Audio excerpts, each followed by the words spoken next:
Porter un masque est parfaitement inutile à l'heure à laquelle je vous parle. Le port de ce type de masque par la population non malade et n'ayant pas voyagé dans les zones à risque n'est pas recommandé car son efficacité n'est pas démontrée.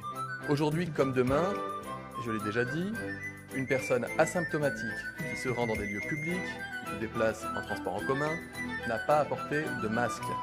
Les masques sont inutiles si vous n'êtes pas malade. Porter un masque en dehors de ces situations ne vous protège pas. La plupart des soignants qui vont contracter la maladie virale ne vont pas la contracter dans le cadre de leur mission hospitalière. Le vaccin contre le coronavirus ne sera pas obligatoire ni pour prendre un transport en commun, ni pour rentrer dans un restaurant, et évidemment pour aller travailler. Et le gouvernement a fait savoir aussi son intention de ne pas recourir au passeport sanitaire. Le pass sanitaire, il n'est pas fait pour embêter les gens.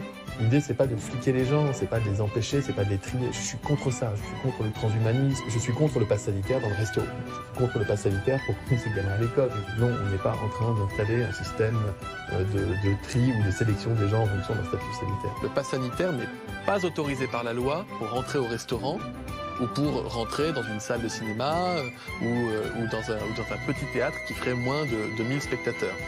Ce pass sanitaire ne saurait donc être prolongé au-delà de la date du 15 novembre. Le 15 novembre, ce n'est pas si loin, et si nous pouvons nous en passer avant, évidemment, nous le ferons.